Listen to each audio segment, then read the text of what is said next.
아, 연휴를, 추석 연휴를 잘 보내고 계신지, 예, 모르겠습니다. 일단, 제가 추석 연휴지만, 일단, 제가 그 주중에는 사실은 그 매일매일, 그 수급 분석과 그다음에 시장 분석을 인해서 일단 하지 못했던 부분을 한번 얘기해보면 어떨까. 이 연휴 기간 동안에 어차피 시장 자체도 열리지 않으니, 한번 얘기해보면 어떨까라는 생각이 들어서, 오늘 다시 이렇게 영상을 찍게 됐습니다.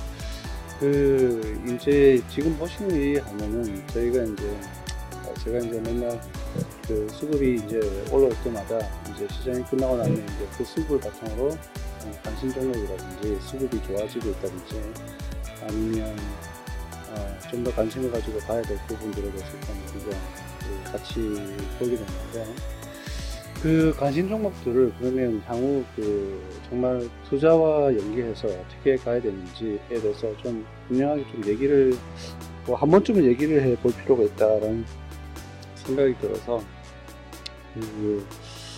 그 방법에 대해서 한번 이렇게 제가 한번 어떻게 하는지 한번 제가 보여드리고자 합니다. 일단 첫 번째 이제 제가 이제 이런 어떤 수급을 보는 이유 중에 하나가 이제 말씀드렸다시피 그 시장에서 유일하게 이제 확인할 수 있는 부분은 주식시장에 난 게 어차피 모든 게 돈으로 먼저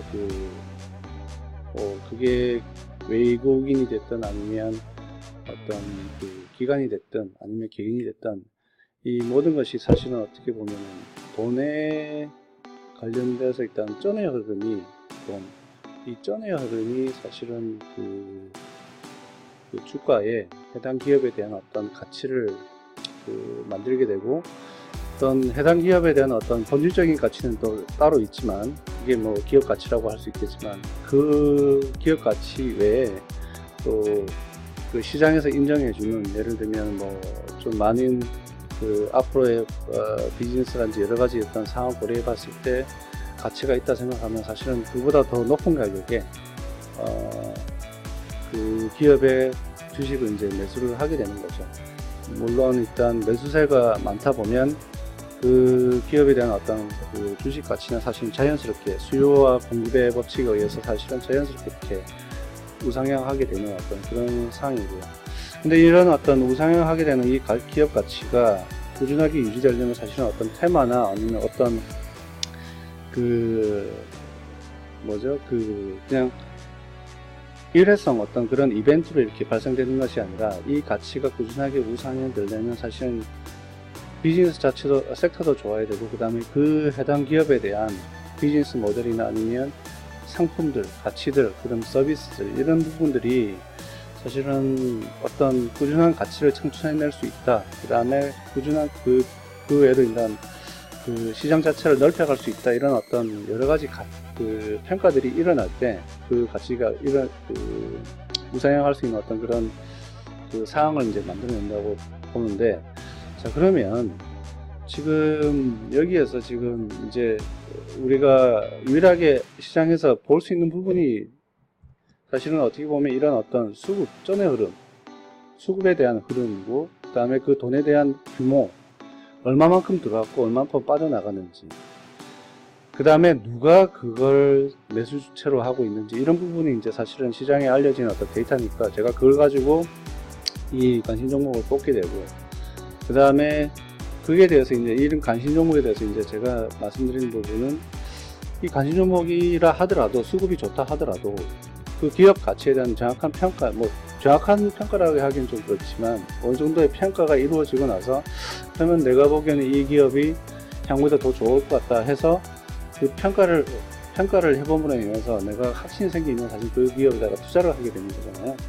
그래서 이제 먼저 일단 하나하나 이제 스텝 바이 스텝으로 한번 제가 진행을 해보도록 하겠습니다. 먼저 이제 여기에서 수급을 보면서 저희가 이제 셀트리라든지 현대 엘리베이, KB금융 이런 걸 이제 찾는데, 사실은 이제 이게 돈의 이제 여기에서도 제가 처음 말씀드릴 수 있을 것 같은데, 이 자기의 돈의 규모가 예를 들면 한 10억 이상, 한 100억 이상 이렇게 계속 큰 어떤 큰 규모로 일단 그 운영되는 어떤 자금이 있다 그러면 사실은 이런 블루칩 위주의 그 수급 기관 수급이나 외인 수급이 상당히 대규모로 들어오는 이런 부분에 집중해서 안정적으로 그 운영하는 게 제일 좋고요. 사실 근데 10억 이하라 그러면 좀 약간 과감하게 좀 그 리스크를 안고 이렇게 투자할 필요가 있습니다. 왜냐하면 이런 자금이 모아지기 전까지는 이게 뭐 너무 안정적으로 운영하다 보면 사실은 이렇게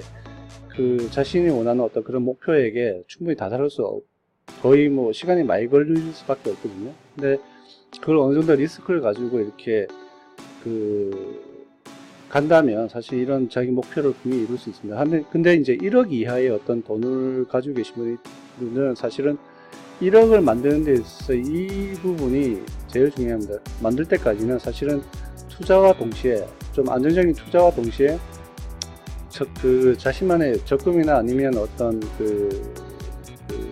뭐 기타 방법을 통해서 충분히 이 투자 자금을 끝까지 만들 필요가 있습니다. 이 1억이 되지 않으면 사실은 어느 정도 이게 규모 있는 어떤 리턴을 만들어내기가 쉽지가 않거든요.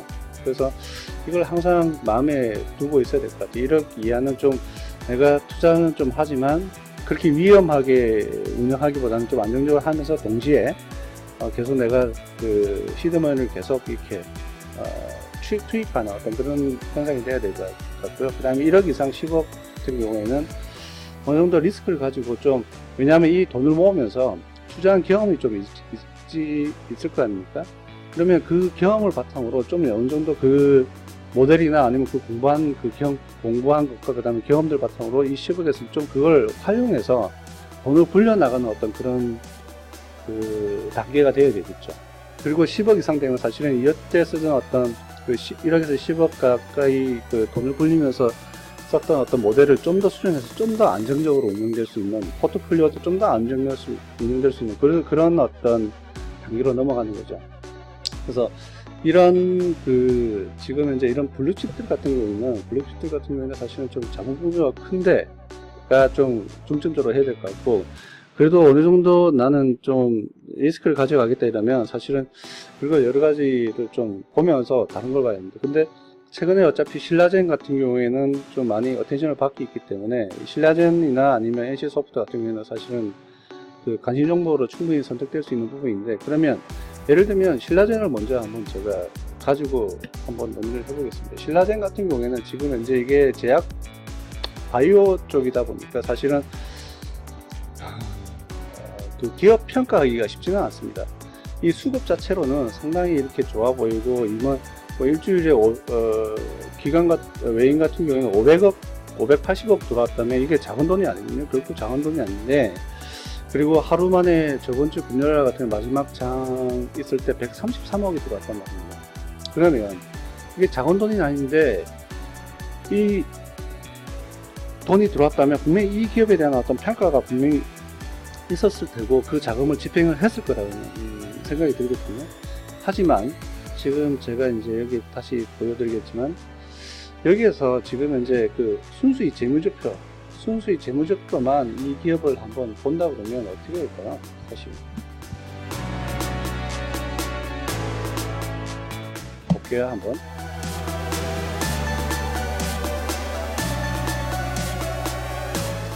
네, 이 분석이 나왔는데, 사실 이 재무제표는 그 지금 네이버에 그쪽에 나와 있는 내용을 제가 이제 가져와서 일단 분석을 하는 건데, 보다시피 지금 현재 2017년 12월 달까지의 어떤 재무제표는 이렇게 이제 나와 있습니다. 하지만 2018년부터 19년, 20년까지의 어떤 재무제표는 전혀 아직까지 파악은 안 되고 있고, 이쪽 부분에는 분기별 이제 실제 이제 나온 어떤 발표를 그대로 두고 있는데, 자, 이 신라젠 같은 경우는 어떻게 보입니까? 현재가는 이제 99,800원인데, 이 기업을 가치를 평가를 하려다 보니까 뭐가 제일 문제냐면 단기 순이익이 마이너스예요. 돈을 전혀 못 벌고 있어요.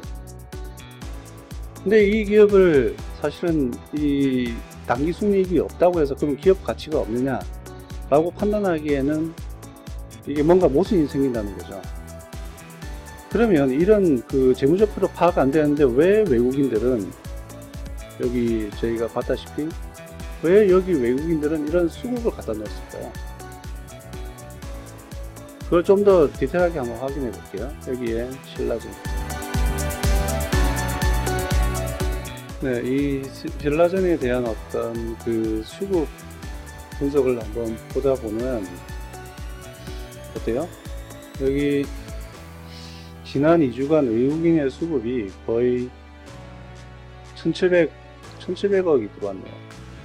그리고 그걸 이제 1단위로 본다면 최근 한 2주 동안 거의 하루에 700억, 50억, 260억 이렇게 거의 넣듯이 거의 지금 현재 대규모로 넣고 있거든요. 이렇게 보면. 그래서 이 주가를 끌어올리는 그 주체는 사실은 이제 외국인이라고 보입니다. 이제 다시 이제 돌아가서 이 신라젠에 대한 이 재무조건 분석만으로는 이 기업을 정확하게 판단할 수 없을 때, 사실 신라젠 같은 경우에는 제가 이제 그냥 이게 뭐 이런 텀이 있는지 모르겠지만 제가 그냥 보기에는 이런 신라젠 같은 경우에는 사실은 수급주다.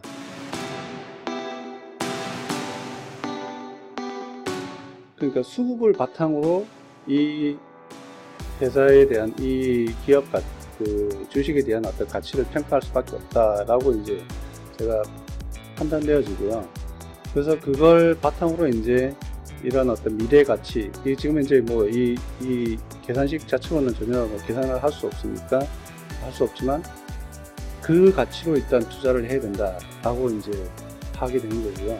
그 다음에 그 가치를 수급을 바탕으로 이 수급표, 지금 제가 방금 보여드렸던 이 수급표를 바탕으로 지금 충분히 들어가도 된다, 같이 이제 들어가서 진행을 하면 된다 라고 이제 그렇기 때문에 저는 이제 투자를 하는 거죠. 근데 그 다른 어떤 관심주, 예를 들면 여기에서 그 제약주가 아닌 어떤 다른 걸 본다면, 예를 들면 휠라코리아 같은 경우는 어떻게 그 기업 가치, 이거는 일단 수급 쪽으로 봤을 때 먼저 첫 번째 세팅은 수급 쪽으로 좋기 때문에 관심 정보를 파악했다고 가정하에, 그 다음에 휠라코리아를 그러면 내가 진짜 투자를 할 건가? 먼저 이 기업에 대한 어떤 재무제표는 사실 이거는 좀 마켓 데이터처럼 객관적으로 주어진 이기 때문에 일단 저희가 확인을 할 수 있잖아요. 그래서 여기에 여기에 이제 휠라코리아에 대한 내용을 한번 확인을 해볼게요.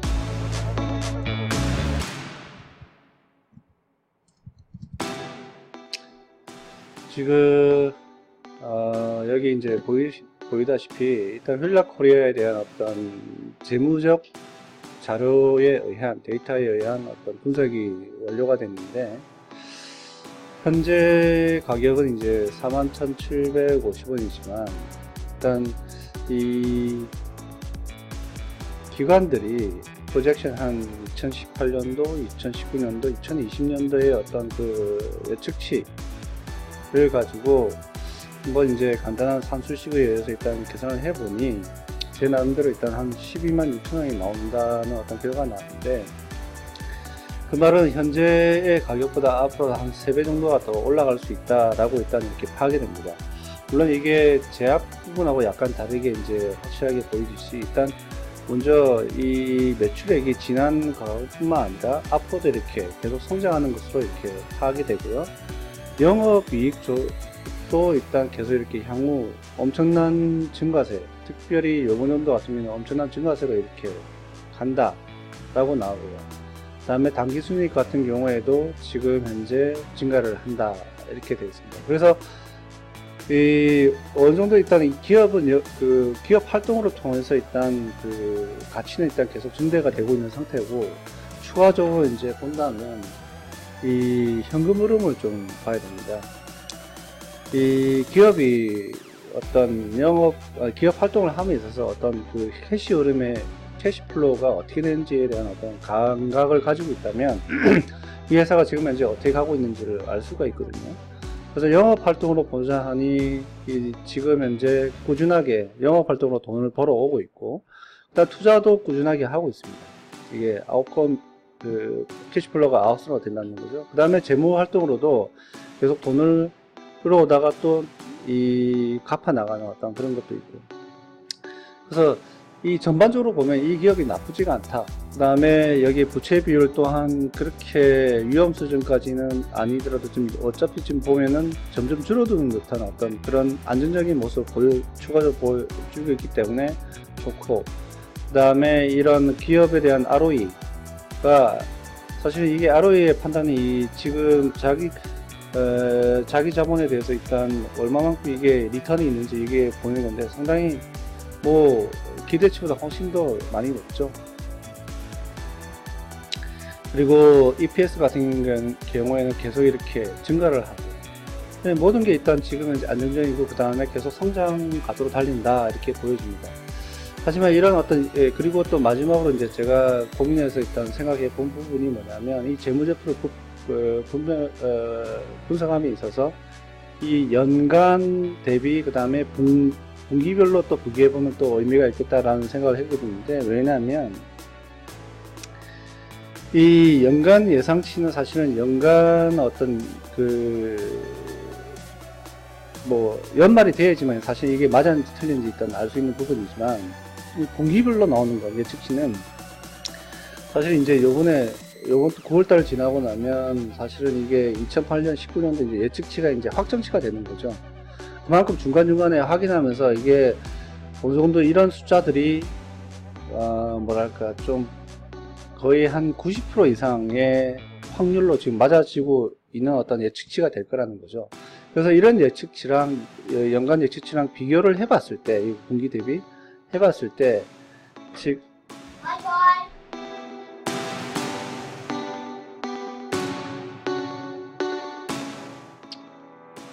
비교를 해봤을 때 지금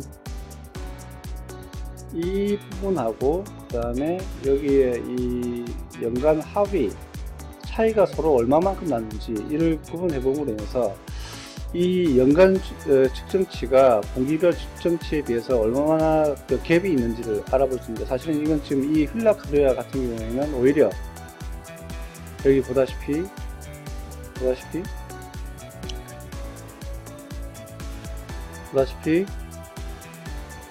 오히려 큰 변동은 아니지만 늘어나고 있어요. 그 다음에 영업이익도 늘어나고, 단순히 좀 약간 컨선이 있다면 일단 단기 순이익은 넷인컴은 약간이 아니라 약간 의미 있는 정도의 어떤 감소가 있는데, 사실은 전체에 비하면 큰 부분은 아닙니다. 어쨌든 좀 감소는 있는데 전반적으로 이렇게 큰 갭은 없다. 그래서 시그널도 보면 일단 뭐 그렇게 의미 있는 부분도 없기 때문에, 사실은 이 기업은 지금 시장에서 기관에서 예측하는 대로 그 이상 예측치나 그 이상을 잘하고 있다라고 지금 판단이 됩니다. 그래서 이렇게 계속 간다면 이런 목표 주가를 이루는 데 전혀 문제가 없다고 지금 현재는 파악이 되고 있죠.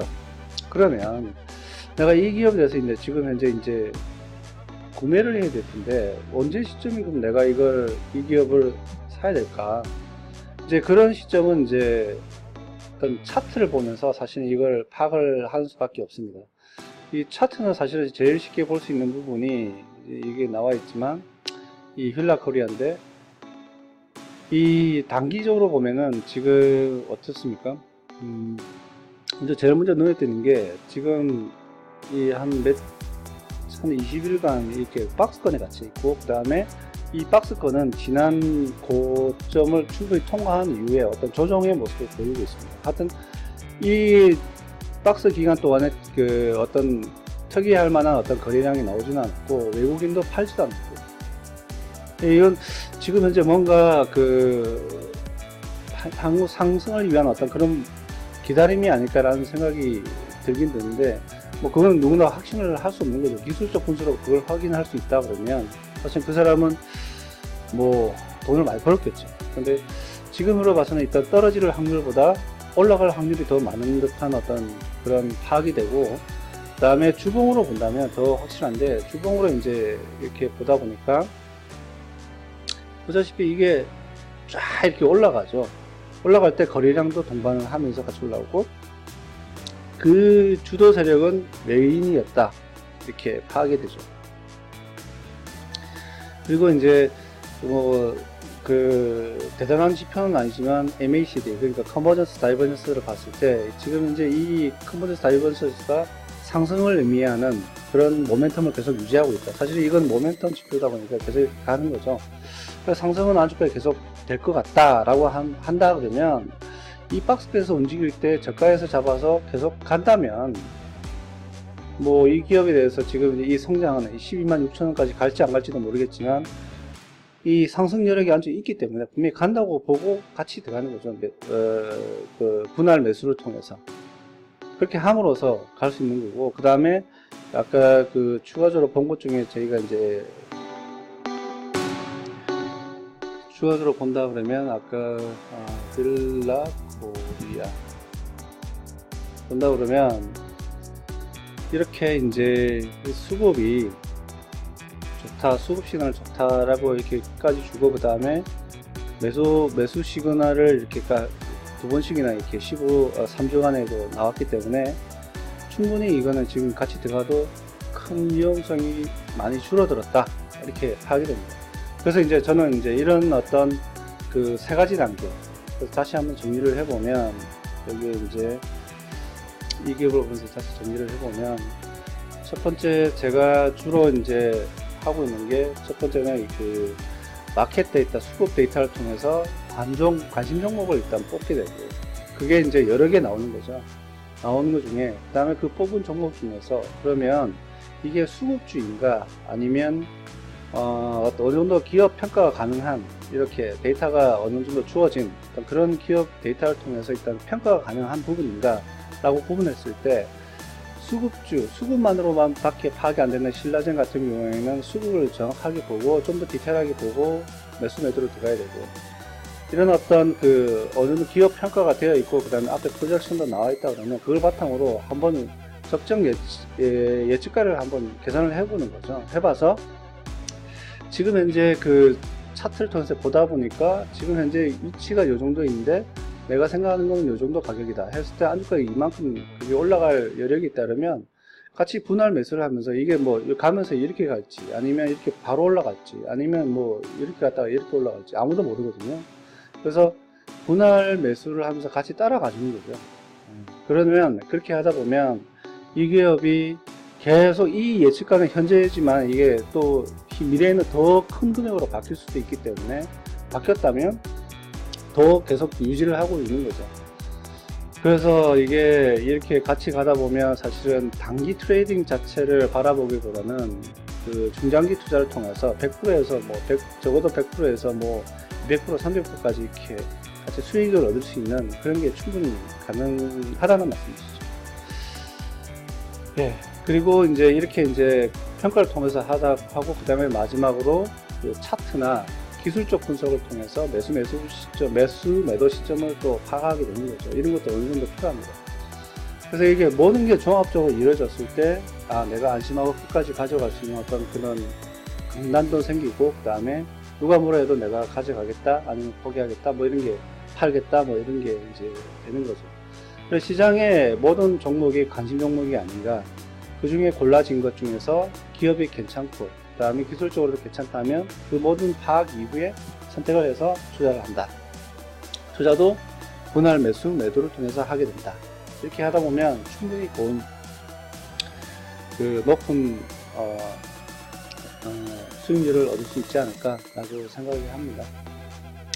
네, 오늘 이렇게 연휴 중에 일단 올렸는데, 이게 어느 정도 도움이 될지는 모르겠습니다. 하지만 남들이 하는 것도 한 번씩 이렇게 이해함으로 인해서 또 내가 어떻게 하고 있는지 이런 것도 본다면, 또 향후 투자하는 데 있어서 많은 도움이 되지 않을까라는 생각이 듭니다.